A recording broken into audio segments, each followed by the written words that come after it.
Mic off रखना अपने सब। देखो देखो, it is a closed imaginary surface, Gaussian surface. It is a closed imaginary surface. कैसी सरफेस होती है ये? क्लोज्ड इमेजिनरी सरफेस, है ना। It is a closed imaginary surface such that such that intensity of electric field such that intensity of electric field at all the points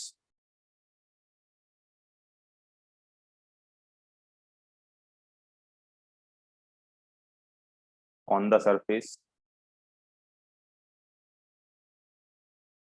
at all the points on the surface is same। ठीक है, या bracket में symmetrical लिख लो।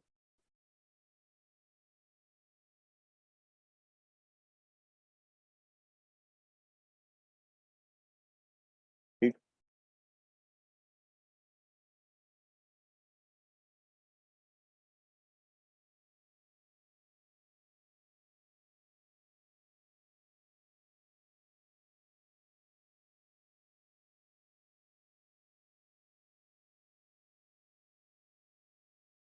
हो गया। वो direction के बारे में लिखना है तो वो भी लिख सकते हो, है ना। Intensity of electric field at all the point on the surface and, यहाँ लिख लेना, and direction between electric field and area vector. लिखते हैं, लिख लूँ नहीं तो, एंड डायरेक्शन बिटवीन, या and angle between, angle between लिख लो, angle between electric field and area vector. ठीक है, इज सेम या symmetrical. It is a closed imaginary surface such that intensity of electric field at all the point on the surface and the angle between electric field and area vector is symmetrical। ठीक है, eight के बाद नहीं, यहाँ surface के बाद ये बना ना साइन। चलो फिर इसी के आगे लिखते चलना, इसके आगे लिखना next heading, steps for solving application of Gauss law.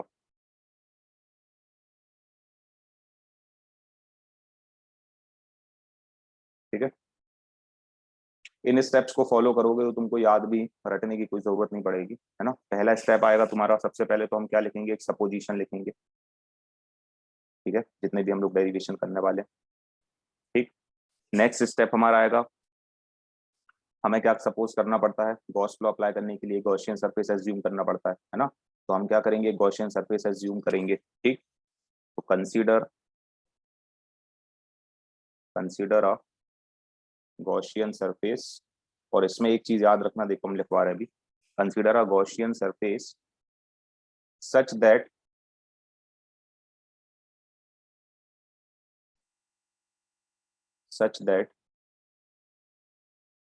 हाँ सपोजिशन रहेगा एक पैराग्राफ, फिर उसके बाद एक नेक्स्ट पैराग्राफ में अपन गॉसियन सरफेस के बारे में लिखेंगे। ठीक है, डायग्राम बनाएंगे उसका। ठीक, consider a Gaussian surface such that given point P, given point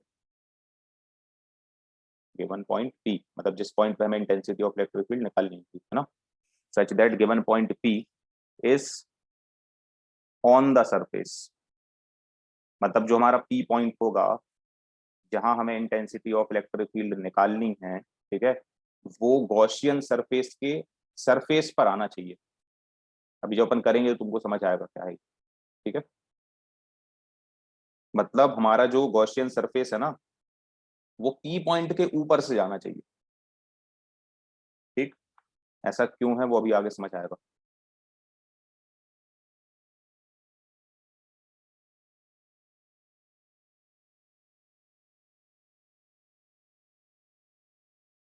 next third step में हमें क्या करना है, specify specify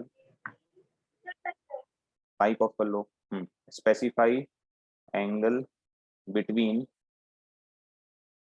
E and D A, E and D A, ठीक है। फिर हम क्या करेंगे, एंगल स्पेसिफाई करेंगे कि किस सरफेस पे कितना एंगल बन रहा है इलेक्ट्रिक फील्ड और एरिया वेक्टर के बीच का, ठीक है। Third step.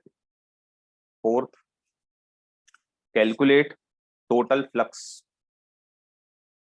Calculate total flux, ठीक है। टोटल फ्लक्स मतलब पाई, फॉर्मूला क्या होता है पाई का, closed integration of E dot D A, ठीक है। तो टोटल फ्लक्स निकालेंगे, ठीक। तो ऊपर वाली डेफिनेशन तो हो गई ना सबकी।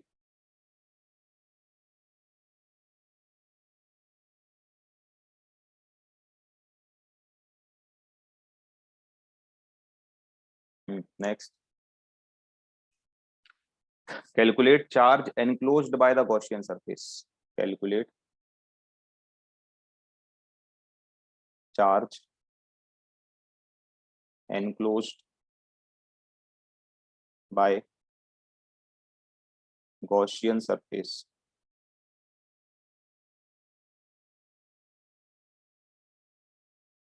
ठीक है।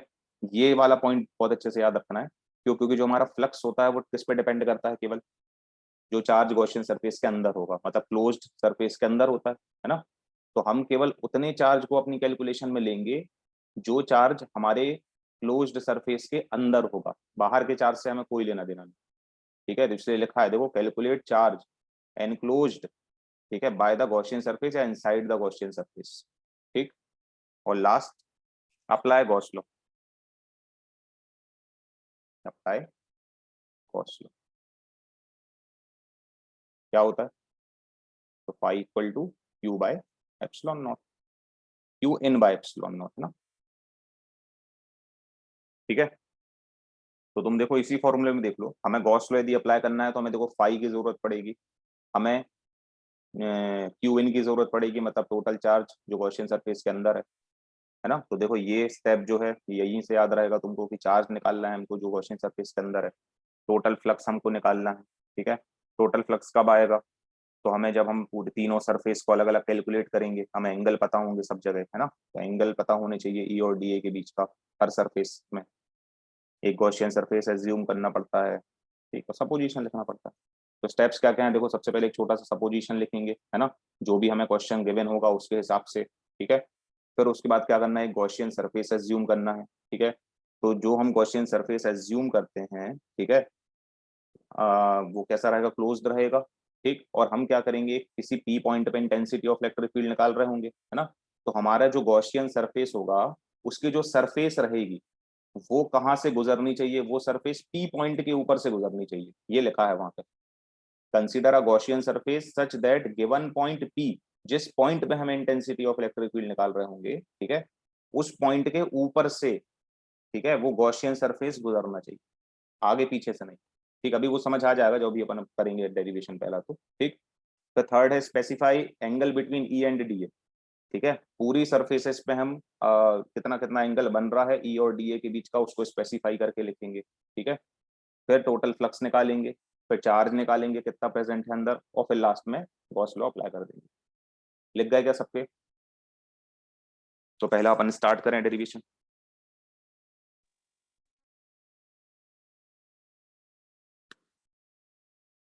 हो गया, ठीक।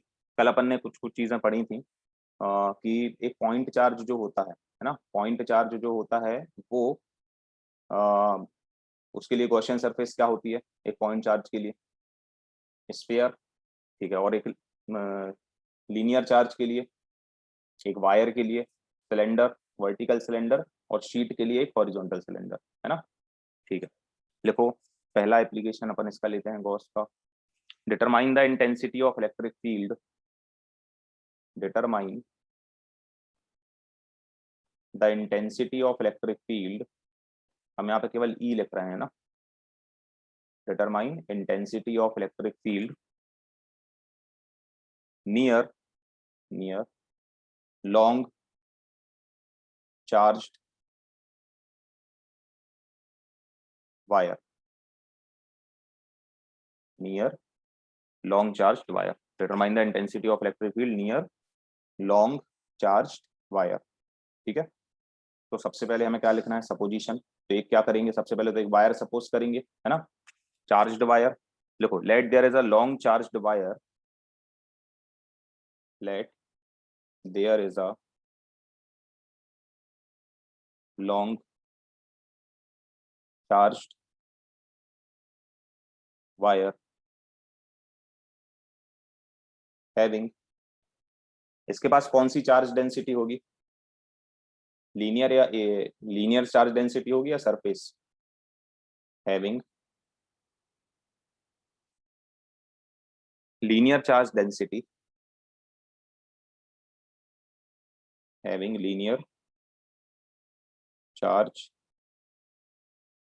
डेंसिटी। काय से डिनोट करते हैं लीनियर चार्ज डेंसिटी को, लेमडा से, तो लेमडा लिख लो, है ना। We want to determine, we want to determine intensity of electric field. ठीक है, इंटेंसिटी ऑफ इलेक्ट्रिक फील्ड को हमने फिर से ई लिखा है, तुम चाहो तो पूरा लिख लेना। We want to determine intensity of electric field किस पॉइंट पे, at point P, at point P which is situated, which is situated at a small r distance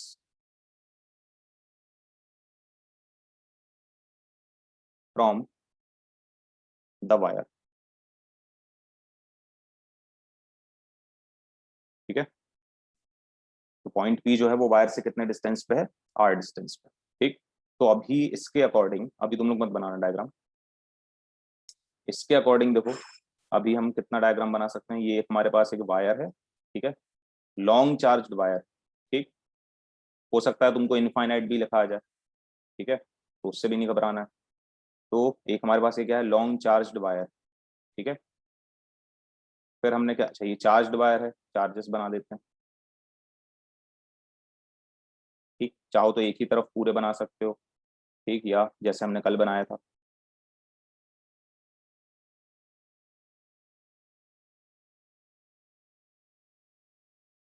ठीक, अच्छा एक सेकंड रुको, हम फोन से कनेक्ट करते हैं, तो वो जियो वालों को भी बुला नहीं पा रहे।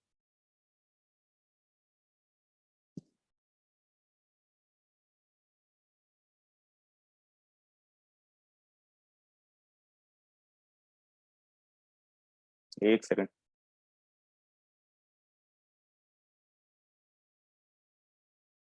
हेलो हेलो हेलो, अभी सही है। हम्म, तो देखो ये लॉन्ग चार्ज्ड वायर हो गई हमारी। ठीक है, इस लॉन्ग चार्ज्ड वायर से आर डिस्टेंस पे हमने क्या सपोज करा, एक पी पॉइंट सपोज करा। ठीक है, तो ये हमारी लॉन्ग चार्ज वायर है, इससे कुछ आर डिस्टेंस पे, मान लो यहाँ पे। ठीक है, यहाँ हमने क्या लिया, एक, नहीं अभी रुको डायग्राम मत बनाओ, यहाँ हमने एक पी पॉइंट सपोज किया। ठीक है, हाँ इसको इनफाइनाइट चार्ज्ड वायर भी बोल सकते हैं, जैसे हमने लॉन्ग चार्ज्ड वायर लिखा है ना, वैसे इनफाइनाइट लॉन्ग चार्ज्ड वायर भी इसको बोल सकते हैं। ठीक है, अब देखो ये एक्चुअल में इनफाइनाइट होती नहीं है। ठीक है, इसका मतलब क्या है अभी हम तुमको बता देंगे। ये जो हम पी पॉइंट ले रहे हैं, ठीक है, पी पॉइंट हमने कहाँ लिया, इस वायर से आर डिस्टेंस पे लिया। ठीक है, तो ये जो वायर है ना, ठीक है, वायर की जो लेंथ है, ठीक है, वो इस आर के कंपैरिजन में बहुत ज्यादा है। वायर की जो लेंथ है वो आर के कंपैरिजन में कैसी है, बहुत ज्यादा है। मतलब जैसे मान लो हमारे सामने एक मान लो अपने सामने एक बड़ी सी बिल्डिंग, बहुत बड़ी बिल्डिंग है। ठीक है, और अपन उस बिल्डिंग के बिल्कुल ऐसे जाके पास में खड़े हो जाएं, बिल्कुल बाजू सामने ऐसे बाजू में। ठीक, और वहां से अपन ऐसे देखें, है ना, तो हमें तो ये लगेगा कि वो जो बिल्डिंग है वो इनफाइनाइट लेंथ है उसकी, लगेगा ऐसा? तो वही चीज है यहाँ पे, ये जो आर है ना, वो लेंथ ऑफ वायर के कंपैरिजन में बहुत छोटा है, ठीक है, इसलिए इसको हम यहाँ पे क्या बोलते हैं, इनफाइनाइट लॉन्ग वायर। समझ आया? ये एक्चुअल में इन्फिनिटी होती नहीं है इसकी लेंथ। ठीक, फिर आगे, तो देखो ये हमारा आर डिस्टेंस है, कहाँ, वायर से लेके पी पॉइंट तक का, इतनी अभी अपन ने सपोजिशन लिखा है। ठीक, अब देखो इसके बाद, अब हमें यहाँ पे क्या करना है, हाँ बस बस हो गई, बिल्डिंग खत्म हो गई है ना, एग्जाम्पल खत्म। अब हमें इधर क्या करना है, हमें यहाँ पे गॉस लॉ अप्लाई करके क्या निकालना है, इलेक्ट्रिक फील्ड निकालनी है पॉइंट पी पे, ठीक है, due to this long charge wire. ठीक, तो गॉस लॉ अप्लाई करने के लिए हमें क्या सपोज करना पड़ता है, सेकंड स्टेप हमारा क्या था, एक गॉसियन सरफेस एज्यूम करना पड़ता है ना। तो हम यहाँ पे क्या करेंगे, गॉसियन सरफेस एज्यूम करेंगे इसके चारों तरफ। ठीक, तो अब उसके बारे में लिखते हैं, लिखो, वी एज्यूम, पैराग्राफ चेंज करके लिख लेना, we assume a cylinder, we assume a cylinder of radius small r and length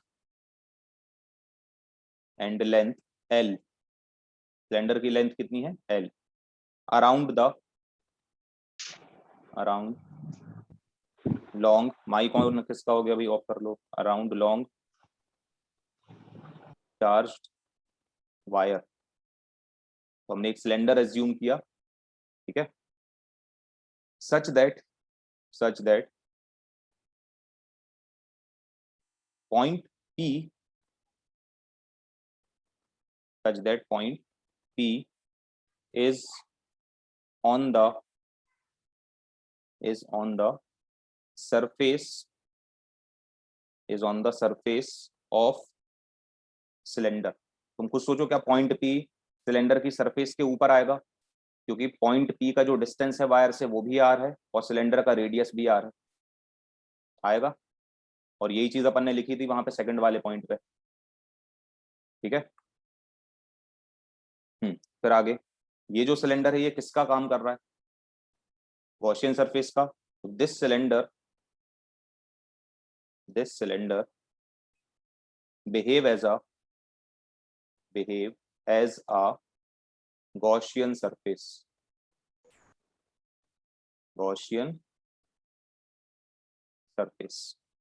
ये जो सिलेंडर है किसका काम कर रहा है, गॉसियन सरफेस का। ठीक, अब यहाँ पे अपन बना लेते हैं, अब तुम लोग भी बना लो डायग्राम। तो इसके चारों तरफ हम क्या एज्यूम करेंगे, सिलेंडर एज्यूम करेंगे, वो सिलेंडर किसका काम करेगा, गॉसियन सरफेस का। ठीक, उस सिलेंडर का जो रेडियस होगा वो कितना रहेगा, r।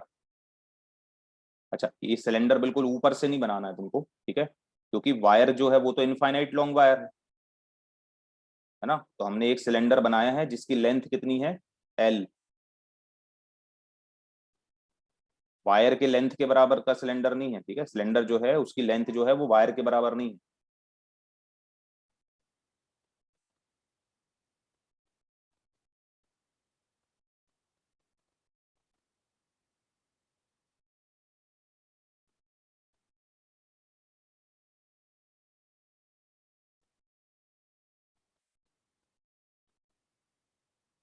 ठीक, चार्ज्ड वायर है ना, इसलिए प्लस प्लस लिखा है। हम्म, अब तुम थोड़ा सा डायग्राम ऐसा बनाना कि दोनों तरफ ही आर जो है वो एक साथ दिखाई दे, है ना। हमारा देखो इस तरफ छोटा दिखाई दे रहा है आर। ठीक, वायर जो है वो सेंटर में आनी चाहिए सिलेंडर की। ठीक, अब इलेक्ट्रिक फील्ड की डायरेक्शन कैसी है यहाँ पे, तो इलेक्ट्रिक फील्ड की डायरेक्शन कैसी होती है,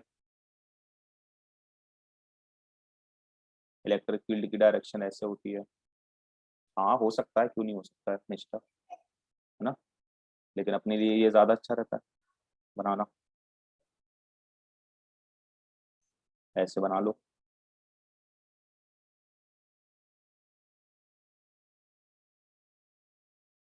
कल हमने बताया था इसकी जो डायरेक्शन होती हैं वो किसके जैसी होती हैं, रोलर के जैसे, है ना। तो कुछ बना लेना, बस हो गया। ठीक, अब देखो ये यहाँ पे ऐसे होगी इसकी डायरेक्शन, आर के अलोंग, ठीक है। ऐसे और भी बना लेना, तुमको बनाना हो नीचे तो। ठीक, नहीं नहीं है, टेस्ट चार्ज की जरूरत ही नहीं है अभी। अब देखो आगे, अब इतना हो गया, गॉसियन सरफेस एज्यूम हो गया, बन गया। ठीक है, अब थर्ड स्टेप क्या था, स्पेसिफाई ई एंड डी ए, है ना।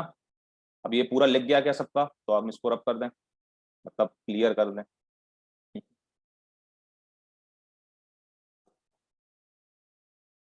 ठीक है, अब हमें ये बताओ कि ये जो हमारा गॉसियन सरफेस है, ठीक है, इसमें टोटल कितनी सरफेसेस हैं।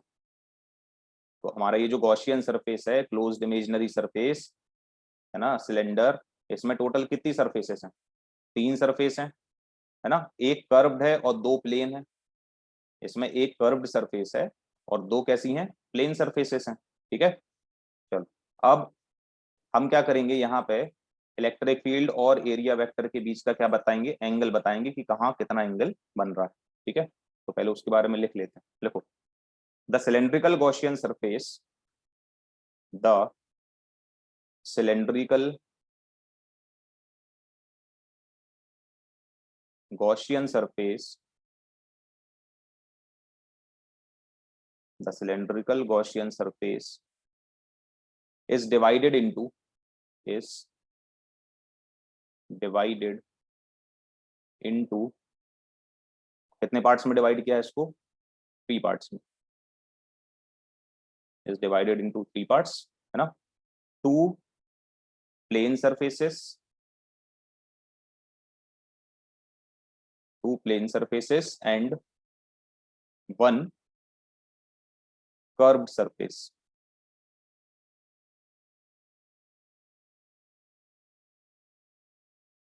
ठीक, फिर आगे लिखना, for plane surface, plane surface पे कितना एंगल बनेगा, बना के दिखा दें, कल भी बताया था हमने वैसे तो ये तो, है ना, 90। देखो बना भी देते हैं, तो देखो प्लेन सरफेस में ये वाली प्लेन सरफेस कौन सी है, ये जो ऊपर है और नीचे है ना।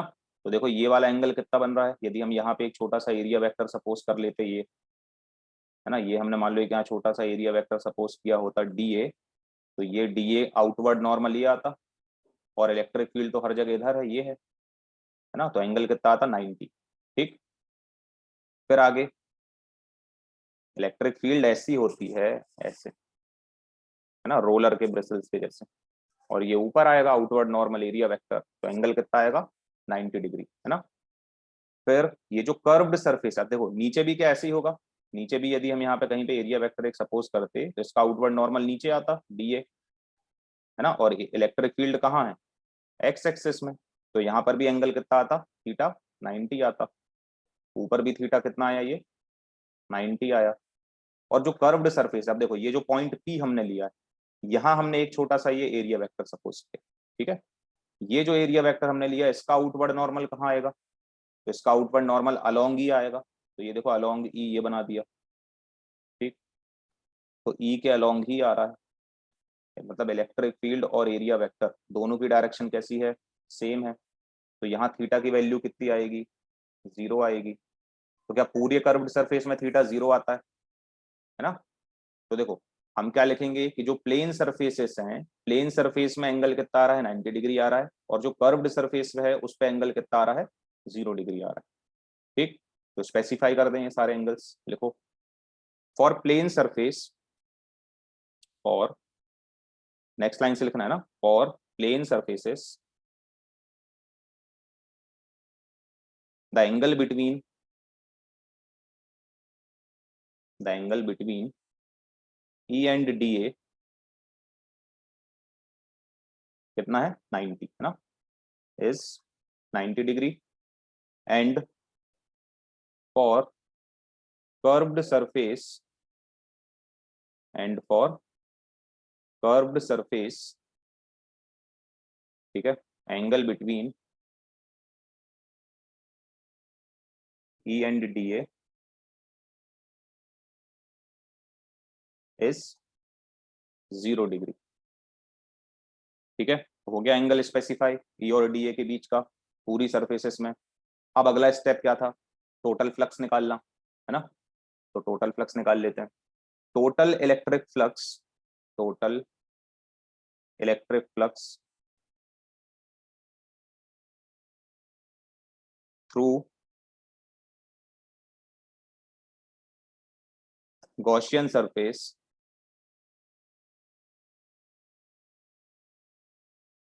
is given by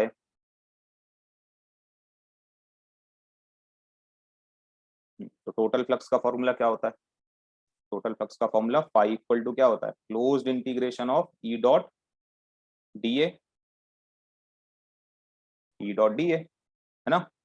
अब लेकिन हम लोग एक साथ तो नहीं निकाल सकते इसमें, क्यों? क्योंकि हमने अपने सिलेंडर को 3 पार्ट्स में डिवाइड किया है, 2 प्लेन सरफेस और एक कर्व्ड सरफेस, तो तीनों से अलग अलग फ्लक्स निकालेंगे और सबको ऐड कर देंगे, है ना? तो इसके लिए हमने क्या किया, देखो टोटल फ्लक्स निकालने के लिए हमने क्या किया, 3 पार्ट्स में सिलेंडर को जो डिवाइड किया है, तो देखो कैसे डिवाइड किया। अच्छा, जब हम डिवाइड कर देंगे सिलेंडर को तो फिर वो ओपन सरफेस बन जाएगी क्या? देखो उसकी 2 प्लेन अलग कर दी, कर्व्ड अलग कर दी, ठीक है? तो अब ये क्लोज्ड इंटीग्रेशन वाला साइन अलग कर देना, ठीक? तो अब यहाँ पे क्या आएगा, किसका इंटीग्रेशन? पहले लिखो, यहाँ तीनों जगह ऐसे लिख दो, ई डॉट डी ए, ठीक है? या ई डॉट डी ए क्या होता है? ई डी ए कॉस थीटा, एक स्टेप बचा लें, बार बार ई डॉट डी ए नहीं लिख रहे, ई डॉट डी ए को हमने यहाँ डायरेक्ट लिख दिया E D A cos theta, ठीक है? तो E D A cos theta एक जगह, प्लस फिर ऐसे ही E D A cos theta दूसरे जगह, प्लस एक और E D A cos theta लिख लो। 3 E D A cos theta क्यों लिखे हमने? क्योंकि हमारे सिलेंडर में टोटल कितने पार्ट्स हैं? 3 पार्ट्स हैं, 2 प्लेन सरफेस और एक कर्व्ड सरफेस, तो तीनों सरफेसेस से हम अलग अलग फ्लक्स निकाल रहे हैं और तीनों को ऐड कर दे रहे हैं, तो क्या आ जाएगा? टोटल फ्लक्स आ जाएगा, ठीक है? तो मान लो ये वाली जो सरफेस है, ये जो हमने लिखा है, ये किसके लिए लिखा? कर्व्ड के लिए लिखा। और ये दोनों कौन से हैं? ये दोनों हैं प्लेन सरफेसेस वाले, ठीक? यहाँ तक हो गया, सबको क्लियर है? ठीक है, अब आगे देखो, अब ये एंगल वगैरह रिप्लेस करो। देखो अब आगे अगला स्टेप क्या आएगा, फाई इक्वल टू, ठीक है? अब देखो ये जो कर्व्ड सरफेस है, कर्व्ड सरफेस के लिए थीटा की वैल्यू कितनी है? 0, तो ये कितना आ जाएगा अपना?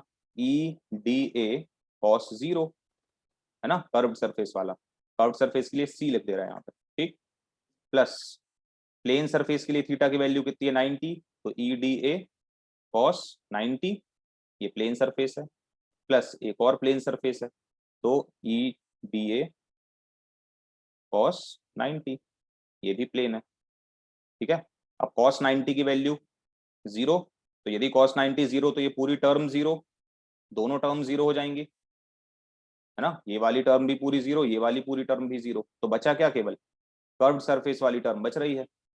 तो जो टोटल फ्लक्स आएगा हमारा, ठीक है, वो किसके कारण आएगा? केवल कर्व्ड सरफेस के कारण आएगा, ठीक है? तो ये कितना बचेगा? cos 0 तो 1 हो गया, और ये बचा कितना? E इंटू डी ए बच रहा है, ठीक है? कहाँ आएगा लास्ट में ईडीए? अच्छा यहाँ, हाँ ए लिख लो, कुछ नहीं, ये लो, ठीक? तो ईडीए बस बचा, और ये दोनों चीज तो 0 हो गई, है ना? ये बाकी तो ये प्लस जीरो बचा, ठीक? तो हमारा टोटल फ्लक्स देखो, अब यहाँ ई देखो पूरी सरफेस में कैसी है? सेम, इलेक्ट्रिक फील्ड जो है वो तो कांस्टेंट है पूरे सरफेस में, है ना? तो ई बाहर निकाल लो, इंटीग्रेशन केवल किसका होगा?